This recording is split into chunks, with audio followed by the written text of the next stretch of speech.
Most players view lobs as a last resort, but chances are if you clicked on this video, you have seen that lobs are getting used more and more, especially at the top levels. For higher level players, the lob is an opportunity to change defense to offense, or even change a neutral position to an offensive position. And in this video, I'm going to be breaking down the exact technique behind the offensive lob, both off the bounce and out of the air. The reason that you want this shot in your arsenal is because it can score you free point after free point after free point and completely flip the momentum of any match you play. So let's open the playbook.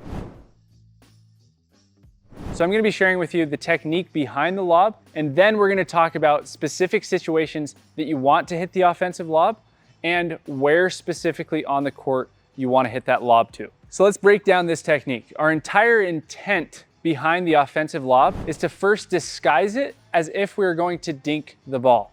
If our opponents ever think we're going to dink the ball and they're any good, they should be leaning in looking for a pop-up. So if our paddle face is projected as dinking the ball, which would be open towards the ceiling if you're indoors like me, or towards the sky if you're outdoors, they're going to think that we're dinking the ball. That's the very first thing. The other thing that's essential with this disguise is that we're reaching into the kitchen. If we're ever reaching, that's another telltale sign that your opponents are going to be in a defensive position where they're barely reaching the ball. If we're ever reaching, we're not on balance, we're in a defensive position. And that's what's so brilliant about this shot, is it can take that defensive position that you're in to an automatic offensive position. So step number one to the technique is the disguise. Bend your knees, lean into the kitchen with that paddle face open. It's the same exact thing on the backhand side. I'm leaning in, paddle face is open. Now the next step is the actual motion. It's extremely simple, but you can really go wrong with this if you use the incorrect spin. So if we're not using top spin to bring the ball back down, the ball is going to go long time and time again. So we need to be brushing up on the ball. And specifically, what you're going to be doing as you're reaching in is you're brushing the bottom side of the ball slightly on the back side. That's the same with the backhand side. Notice I'm acting like I'm giving the ball a haircut. So if the ball had hair on the bottom, I'm brushing its hair. And so when I'm in this position, I'm hitting the bottom side of the ball and I'm brushing backwards towards myself. So I'm up and through and back. Lifting towards the ceiling, I make contact, bend my elbow and brush back. It's as simple as that. I'm simply brushing up the backside of that ball, hitting it on my sweet spot. That's going to create that top spin to bring my ball back down. So again, I'm acting like I'm dinking the ball. I go up to contact and then I brush back. I'm simply bending that elbow. It's the same exact thing on the backhand side. I go up to contact and then I'm brushing back, keeping everything on my non-dominant side or my dominant side if I'm hitting a forehand. Up, brush back, brush up that ball. So I'm dinking and then I actually just hit that ball. And that's where this disguise comes in handy. They think that you're dinking because of that. They're leaning in ready to attack, and now they're late getting back as soon as they recognize that you hit that offensive lob. You will win so many points on the offensive lob just simply by hitting it, and they'll miss that initial shot. They'll go try to hit a perfect drop and they'll miss it over and over and over again. The only problem with this shot is that players practice it and then they use it way too often. What I recommend is using this shot every once in a while. You don't want to be using it on every single point, because if you use it on every single point, your opponents are eventually going to just start stepping back and hitting overheads your way. The other thing is, if you're not very consistent with it, you shouldn't use it at all until you become consistent with it. And if we're speaking in percentages, I think it's really important that you're hitting in at least 70% of your lobs. Because if you can lob it over your opponents and it's bouncing in the court and you put them into a defensive position and you can do that 70% of the time, you're probably gonna come out on top of over 50% of points. If you're winning more than 50% of points, you're winning every single match that you play in. So if you don't have that consistency at about 7 out of 10 times that you hit it, it's not worth hitting the lob. You need to get back on the training court and practice that brushing technique over and over and over again until you have it. Now let's break down how we lob off of the bounce. Now, first and foremost, with the lob off of the bounce, we want to project to our opponents that we're in a defensive position. If they ever see us on our back foot, leaning back, or like I talked about before, leaning in, barely reaching the ball, they're going to believe that we're in a defensive position. As soon as you can make your opponents feel that, they'll lean in. That's what the lob comes down to. You don't want to offensively lob if your opponents are back here. You only want to offensively lob if they're up at the kitchen, and in particular, they're leaning forward. The way that you're going to get that behavior from your opponents is by projecting to them and disguising that you're on defense, even though you're really not. And so the way that you can do that is, again, open paddle face. They project that you're going to be dinking the ball and you're leaning back as you make contact. So I'm here, I'm leaning back, and then I'm brushing over the ball and I'm lobbing it into the court. Now it's the same exact motion as before. And again, we're getting that top spin. So we're brushing out and up the ball, finishing on our dominant side on the forehand side and our non-dominant side on the backhand side. It's the same exact motion on both sides. And notice my paddle face is open throughout the entire motion. So I'm out and up and back, almost as if I'm creating a C, and you finish with that paddle face open. If you don't finish with your paddle face open, the ball's not gonna go up. And so in order to do that and get the top spin to bring it back down, your paddle face has to be on this angle throughout the entire motion. And in fact, it's actually opening up more as you hit through it. This isn't something that you're gonna be able to get out on the court and do the very first time, but keep in mind that the more that you do it, the more that you practice this C motion out and up, the more that you'll be able to do it. And also a huge shout out to the sponsor of this video, Forward Pickleball Bags, who are running a huge summer sale right now. If you go through the link in my description, you can get 25% off your order plus free shipping of your pickleball bag. So if you're in need of a pickleball bag, this is the bag that I use. I love this bag for so many reasons, especially because it's pickleball specific. So they made this bag just for pickleball players, not for anyone else. And they took into account some really interesting things, such as where you should be storing your balls. So they have this little magnetic sleeve here. You can put all of your balls in there.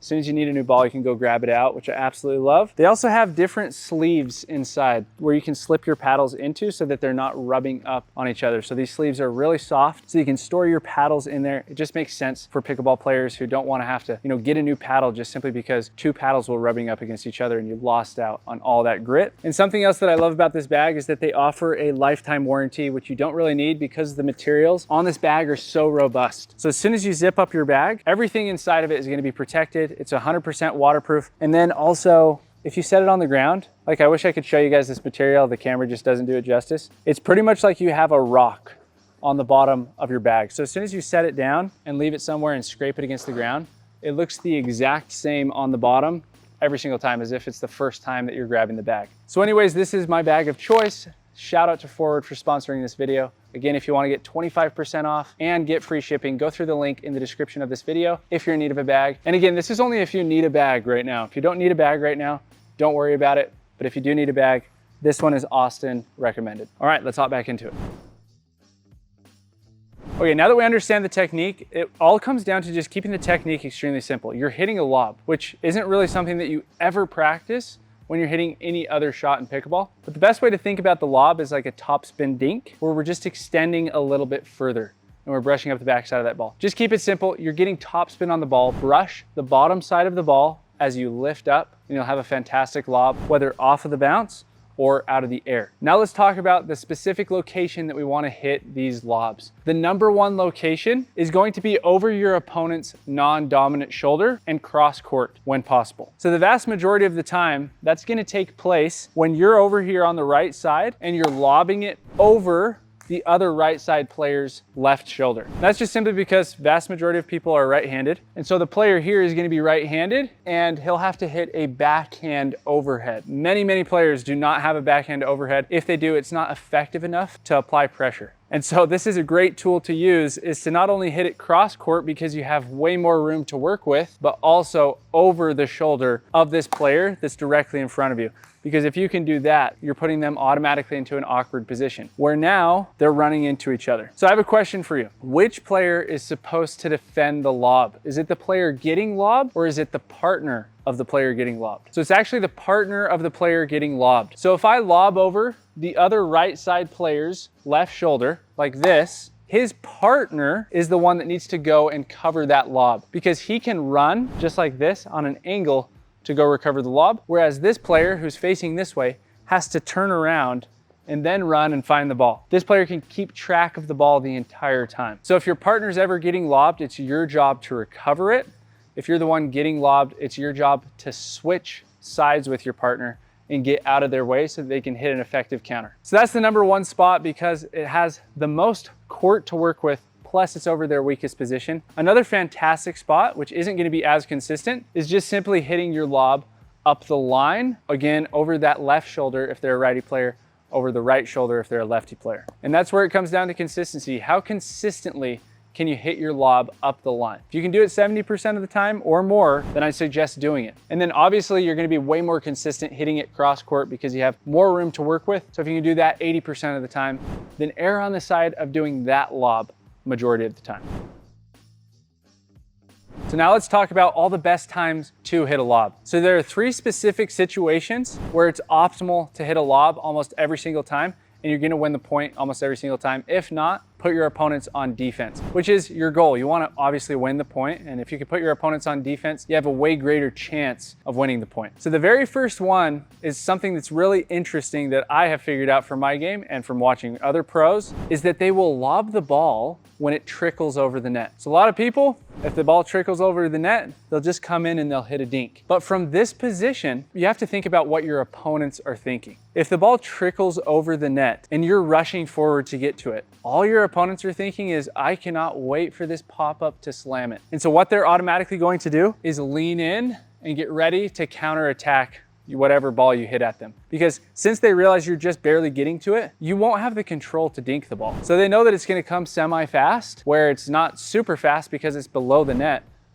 but it's gonna be a little bit of a pop-up. And so all that they have to do is lean in. And so when that ball trickles over the net, we're lobbing it over their head. So it's a fantastic thing that you can do to automatically change that defensive position to an offensive position. The second time we want to offensively lob is when we can reach the ball out of the air after our opponents have gotten into a dink groove. Now at lower levels, and what I mean by lower levels is honestly any level below 4-0, you're not going to be dinking the ball very often. The vast majority of points are actually going to take place in the transition zone here in no man's land. And so since vast majority of points are taking place here, you don't get very many opportunities to get into a dink battle and get into a dink groove. That's another awesome time to throw this offensive lob in, is when you can take that ball out of the air after hitting a few dinks and getting your opponents really comfortable with dinking. Because whenever we're dinking, we're looking to reach in and speed the ball up out of the air. We're looking to attack. That's our entire intent. How can I create a pop-up so that I can attack my opponents?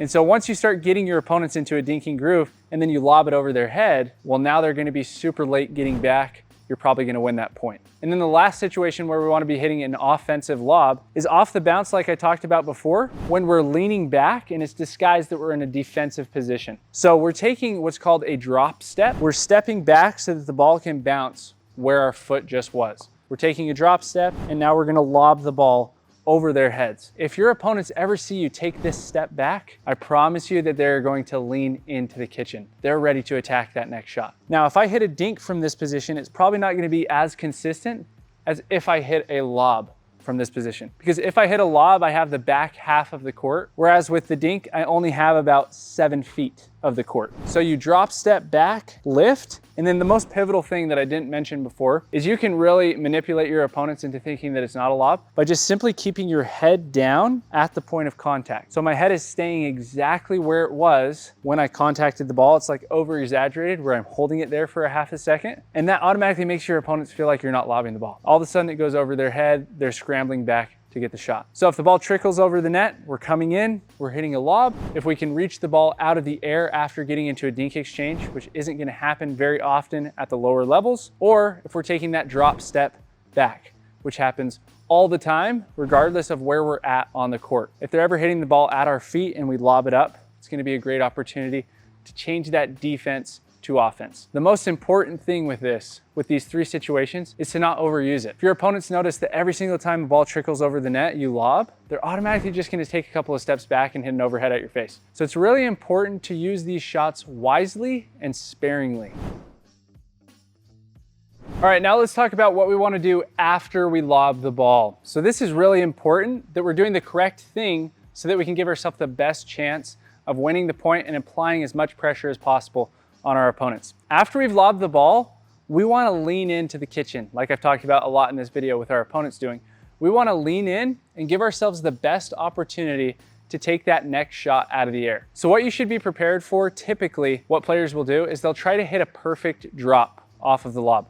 They'll run back and they try to hit a perfect drop into the kitchen. And so chances are that the ball that they hit you is either gonna go into the net majority of the time or just slightly over the net. So if you can get that ball out of the air, you're gonna be able to keep your opponents in that defensive position. So we're reaching in, knees bent, so that we can reach in as far as we can. And something interesting is that if you want to get as much reach as possible, if I just reach where I'm standing straight up and down just like this, that's how far I can go. As soon as I bend my knees, look at how much further I can go. And then if I put out my back arm, look how much further I can go. And so we're starting in this position to now this position. So we're adding all those things together, get that back arm back as well as those knees bent. You'll be able to reach in further and then hit those rolls to keep your opponents back. And that's one of the reasons that we hit rolls, which I've talked about in a past video.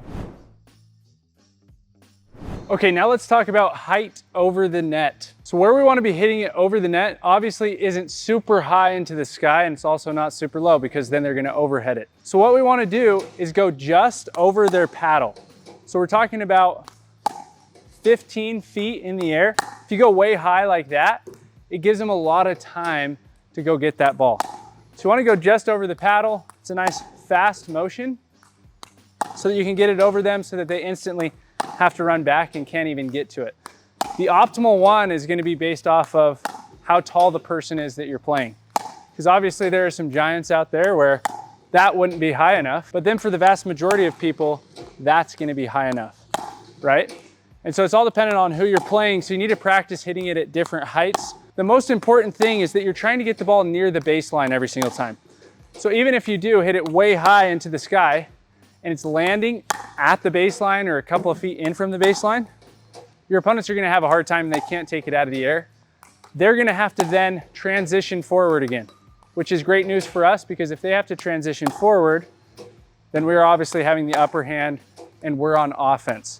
So it doesn't have to be perfect with how high you're hitting it, but you want to try to aim just above their paddle so that they don't even have a chance of getting to it.